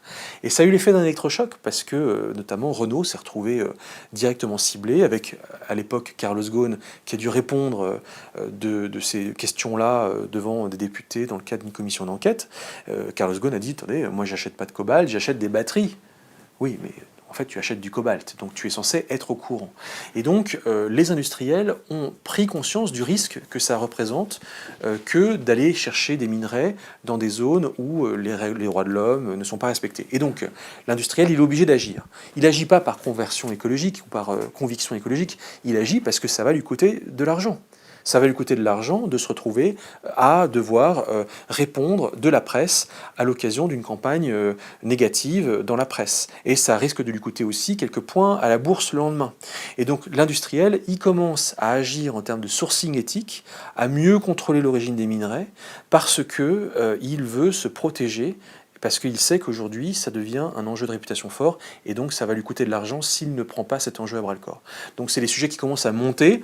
De là à vous dire que c'est systémique, on est très loin de faire de cela une politique systémique. Est-ce que vous voyez d'autres sujets à aborder avec nous? Je pense que, parce que vous avez parlé tout à l'heure d'aspect militaire, mais il y a tout un versant militaire aussi de toutes ces matières premières, qui est... ces matières premières servent pour les technologies militaires. Elles servent pour les missiles intelligents, elles servent pour les F-35 par exemple. Et il y a un vrai sujet aujourd'hui, ça servira dans les Rafales, il y a un vrai sujet aux États-Unis qui est en train de monter autour de ces sujets-là. C'est-à-dire, on a besoin de ces matières premières rares, la Chine tient une bonne partie de la production, nous sommes dépendants des approvisionnements chinois, et à Washington, en pleine guerre commerciale face à la Chine, c'est pas le moment d'avoir le président Xi Jinping qui se pointe, comme ça a été le cas en mai 2019, dans une usine de raffinage de terres rares dans le Jiangxi au sud de la Chine, pour faire comprendre que si jamais les Américains continuent de les embêter sur le volet du commerce international, les Chinois peuvent réagir en cessant leurs exportations de ces minerais. Je ne dis pas que les Chinois le feront, parce que c'est un bouton rouge auquel, à mon avis, ils ne toucheront pas, sur lequel ils n'appuieront pas. Mais ça pose une vraie question de souveraineté nationale, et de souveraineté, de sécurité nationale. Et le sujet est en train de monter aux États-Unis sous cet angle-là. Donc, il y a un vrai sujet aujourd'hui qui est politisé par la Maison-Blanche, et je pense que c'est une bonne chose que de dire on ne peut pas continuer comme ça, et c'est pour ça que Trump, au milieu de l'été, dit j'achèterai bien le Groenland. Ça paraît drôle, mais en fait, quelque part, il y a ces enjeux de matières premières. Et peut-être un dernier point aussi que j'aimerais évoquer, c'est que souvent, j'ai pu entendre dire, mais vous nous laissez en plan face à ces sujets-là, vous nous avez expliqué que le verre n'était pas vert, que finalement on retombait dans des problèmes aussi colossaux que les problèmes que cette transition permettait de résoudre. On fait quoi après ça? Vous êtes comment dirais-je, un fauné du pétrole, du charbon. C'est rien du tout. Je suis trop content de me débarrasser du pétrole et du charbon, je ne veux plus en entendre parler, et on est tous d'accord pour dire que si le nucléaire peut baisser dans les mix énergétiques, c'est bien. Mais, donc, ce qui ne sera pas forcément le cas, mais moi je suis pour cette transition, comprenez-moi, écologique. Et je préfère à la rigueur plus d'éoliennes et moins de centrales à charbon. Je préfère plus de panneaux solaires et moins de centrales à pétrole. À choisir, je prends. Je prends pour au moins une raison, c'est parce que ça émet moins de gaz à effet de serre. Ça va générer plus de pollution, notamment au niveau minier, parce qu'il il y aura besoin de plus de ressources minières pour fabriquer ces technologies. Mais si ça consomme moins d'hydrocarbures et que ça génère moins de CO2 dans l'atmosphère et que ça permet de limiter l'impact du réchauffement de 2 degrés ou 1,5 degré d'ici 2100, moi, je dis ok, alors dans ce cas-là, prenons ça, c'est un moindre mal. Et donc je ne suis pas contre cette transition. J'ai envie de dire, essayons de la faire, mais aller vers le vert avec des lunettes roses, c'est un leurre absolu. Et donc ok pour faire cette transition, mais comment est-ce qu'on la fait? Et je pense que je terminerai, à moins que vous ayez d'autres questions, en vous disant il y a des choses à faire pour limiter les effets pervers de cette transition, et peut-être que si on les met strictement en œuvre, on va peut-être y arriver. Et d'abord, il faut connaître la vérité technologique, la vérité écologique, pardon, des technologies. Le mot vérité écologique des technologies, c'est un mot de Corinne Lepage, que j'aime bien. La vérité écologique des technologies. C'est-à-dire que si jamais on a ces informations chiffrées sur l'impact matière des technologies, si on fait ce qu'on appelle les scopes 1, 2, 3, c'est-à-dire qu'on est capable de calculer au niveau d'une entreprise ou d'une administration ce que l'on pollue de façon directe, l'énergie qu'on utilise et ce que l'on pollue de manière indirecte parce qu'il faut des matières pour fabriquer des matières, pour fabriquer des matières, pour fabriquer mon produit fini, alors j'ai une meilleure connaissance des différents périmètres de pollution que j'ai moi-même générés. Et la loi de transition énergétique de 2015 oblige aujourd'hui les acteurs de l'économie française à faire ces calculs de scope 1, 2, 3. Donc ça va dans une bonne direction. C'est pas la loi Pacte, c'est ça? Non, c'est la loi de transition énergétique de 2015. C'est une loi passée par le précédent gouvernement. Enfin, la loi Pacte date aussi du précédent gouvernement, mais là, c'est une loi qui est de 2015, qui n'est pas la loi Pacte. Mais donc, là, il y a une évolution intéressante qui est de dire, mettons des chiffres sur tout ça, améliorons notre comptabilité, et au moins, face à ces chiffres, déjà, comme dit Francis Bacon, le savoir, c'est le pouvoir. Et donc, si je sais, je peux mieux agir. Bon.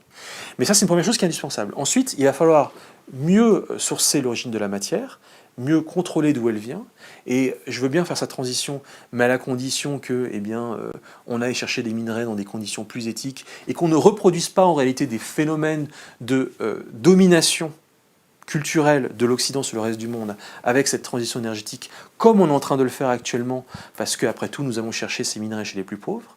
Il faut recycler. L'économie circulaire reste indispensable. Je ne dis pas que c'est la solution à tout.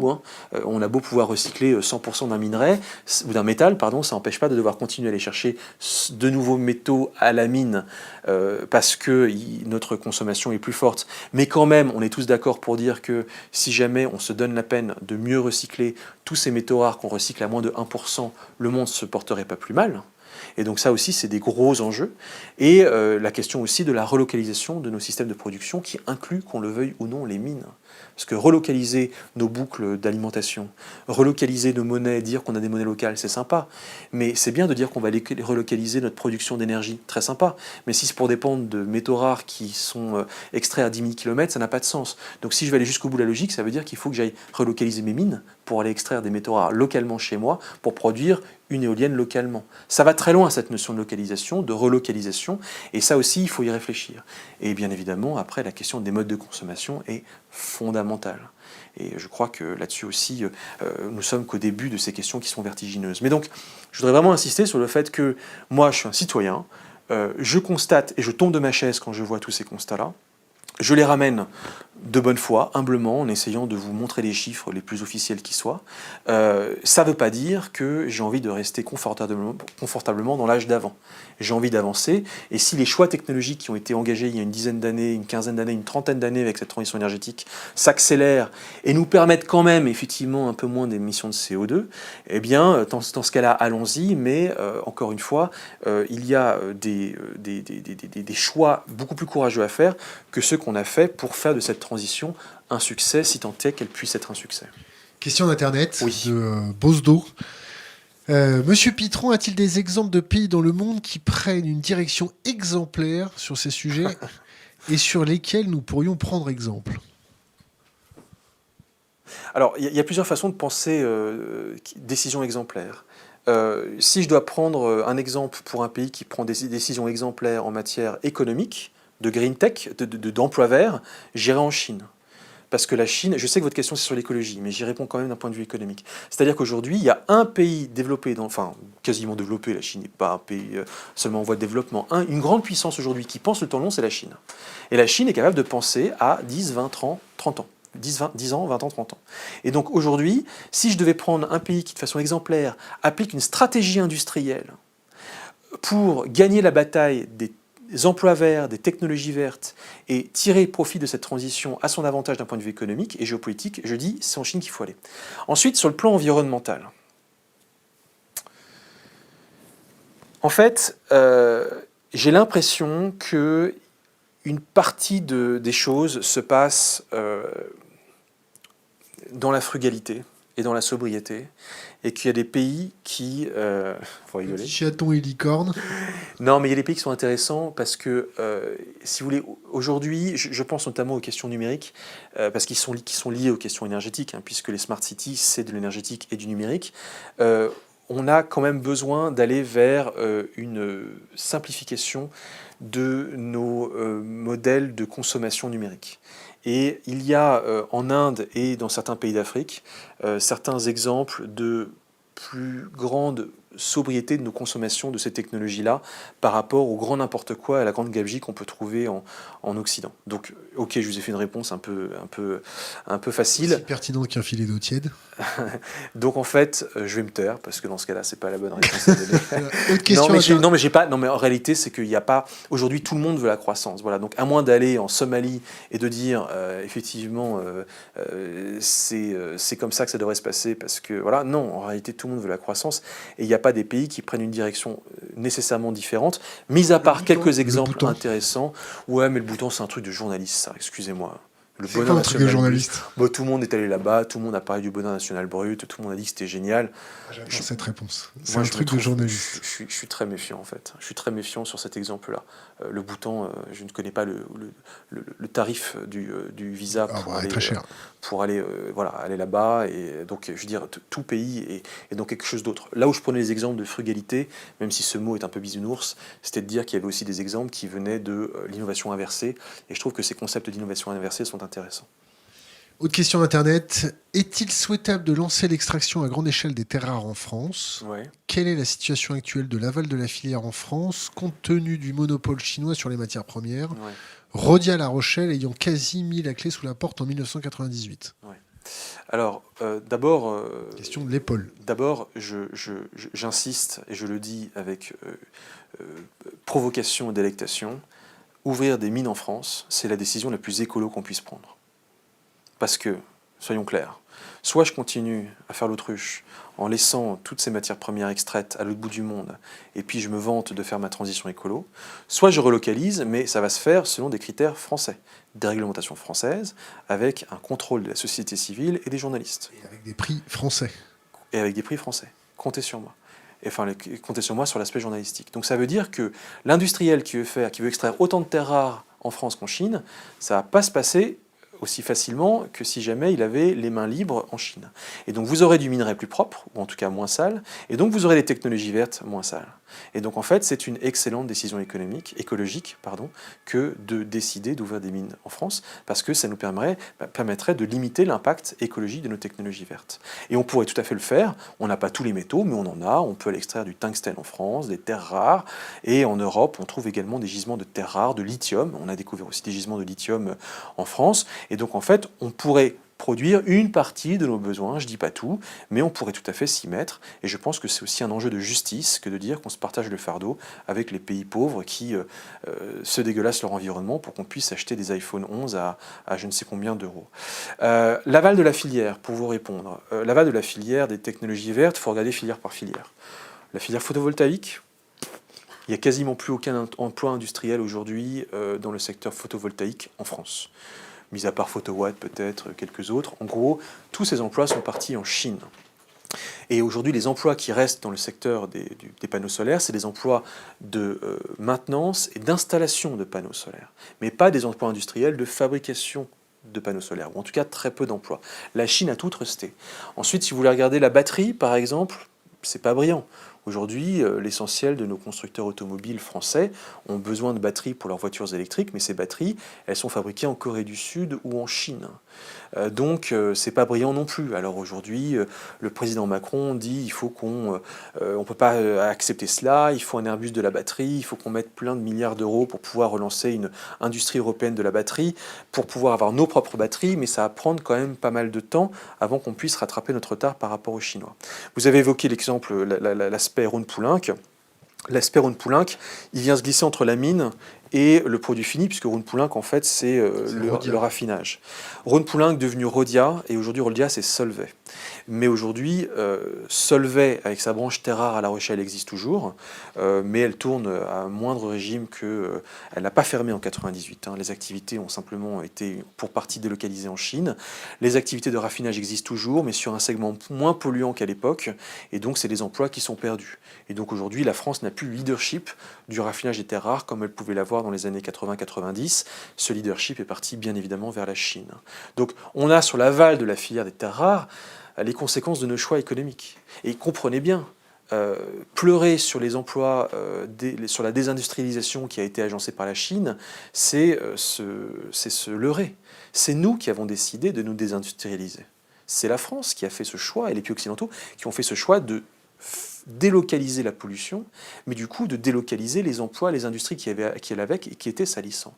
Et nous pleurons sur le lait renversé, mais nous sommes responsables de ce lait renversé. Ce sont nos choix écologiques et donc économiques et donc industriels qui ont poussé à cette situation de désindustrialisation du tissu économique français tel que nous le connaissons aujourd'hui. En termes de fiscalité, vous voyez des solutions? Comment j'essaie de comprendre votre question. Imaginez-vous... Alors, on parle de taxe carbone? Taxe carbone ou une fiscalité beaucoup plus agressive si c'est produit dans un pays où c'est un peu trop sale. Moi, je suis à fond pour.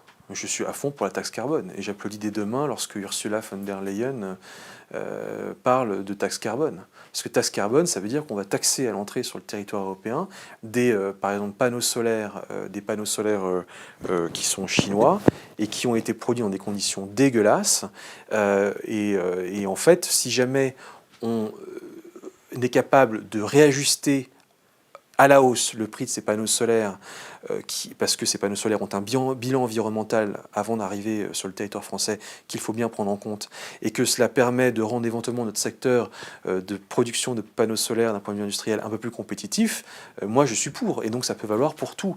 Et donc je crois à la nécessité d'un réajustement de ce niveau-là, de sorte que effectivement cette mesure anti-dumping permette de relancer ce qui peut être relancé en matière de production locale de ce type de technologie. Donc j'applaudis à demain sur la question de la taxe carbone. On arrive à la fin de notre interview. Est-ce que vous avez 3 livres à conseiller à notre communauté et un conseil pour les jeunes générations? Alors, 3 livres à conseiller à votre communauté. Écoutez, j'aurais dû me préparer à cette question, donc je vais dire 3 livres que j'ai récemment beaucoup aimés, que j'ai lus cet été. D'abord, cet été, j'ai relu Barjavel. J'ai relu, oui, mais c'est absolument merveilleux, en fait, Barjavel. Et j'ai lu La Nuit des Temps. Et j'étais embarqué dans ce récit qu'est La Nuit des Temps et cette analyse que j'ai trouvée intéressante de la complexité des ressorts humains. Donc, je dirais un roman comme celui-ci. J'ai lu des essais récemment qui m'ont intéressé. J'ai lu un livre dont le nom de l'auteur m'échappe, mais sur le système Tesla. C'est plus le toyotisme, c'est le teslisme. J'ai bien aimé et en fait comment Tesla réinvente le toyotisme en réorganisant en fait toutes ces chaînes d'approvisionnement et tous ces modèles économiques. Et j'ai trouvé que ce livre aux éditions Duno était très intéressant parce qu'il permettait de comprendre comment fonctionnent aujourd'hui les grands géants de la Silicon Valley, quelle est leur vision économique, de leurs modèles économiques qui sont des visions qui sont très intéressantes. Un dernier livre que je vous conseillerais de lire, que j'ai lu également, c'est un livre, alors attendez, citons par exemple Frédéric Bordage pour une société numérique, pour une sobriété numérique. Je crois que c'est le nom de son livre qui vient de sortir aux éditions Buchet-Chastel sur la question de l'enjeu écologique des technologies numériques. Et c'est plein d'informations intéressantes sur les ressorts de ces technologies-là. Voilà, ça va un peu faire suite à ce qu'on vient de se dire, mais c'est un sujet intéressant. Un conseil pour les jeunes générations? Un conseil pour les jeunes générations, je leur dirais je leur dirais d'avoir confiance, en fait. Je sais que c'est paradoxal, ou que ça peut paraître paradoxal, mais je suis aussi conscient que ce discours médiatique actuel peut générer une forme d'hyper-inquiétude et peut-être une forme d'hystérie. Et je pense néanmoins que je ne suis pas pessimiste de nature, pas du tout. Et même si je vous dis ce que je vous dis, je reste pour autant confiant dans certaines capacités de l'homme à réagir, même au pied du mur, mais à trouver des solutions, qu'elles soient technologiques ou non technologiques, sociétales, politiques. Et donc j'ai 15 ans aujourd'hui, j'arrive dans ce monde-là qui est un monde particulièrement angoissant. Pour autant, je dis, il y a des belles choses qui vont arriver. Il y a des belles choses. La science, il faut croire en la science. Il faut aussi croire en la science. Elle va nous apporter des tas de solutions absolument extraordinaires. Elle va générer de nouveaux problèmes, c'est sûr. Il faut croire aussi à la bonté de l'homme qui, au-delà de sa cupidité et de son attrait pour l'argent, est capable aussi d'œuvrer au service de sa survie et de sa résilience. Et donc, il y a des choses excessivement intéressantes qui vont se produire dans les 20 prochaines années. Un prochain livre absolument à lire, un livre de Michio Kaku. Michio Kaku, K-A-K-U, aux éditions, je crois que c'est Flammarion, et ça s'appelle Une brève histoire du futur ou de l'avenir, de Michio Kaku. Et en fait, c'est un livre sur tout ce que la science annonce dans les 10, 20, 30, 40, 50, 70 prochaines années, dans tous les domaines. Vous avez envie de vivre 150 ans quand vous lisez ce livre. Les progrès de la médecine, les progrès de l'exploration spatiale, les progrès de nos systèmes énergétiques, même si on s'est dit ce qu'on s'est dit, sont des progrès absolument fabuleux. La science des matériaux. Lisez ce livre pour avoir confiance et vous dire que les prochaines années, les prochaines décennies seront également difficiles, mais réjouissantes et aussi enthousiasmantes. Guillaume Pitron, merci. Merci à vous. Merci de m'avoir invité. Le plaisir était partagé.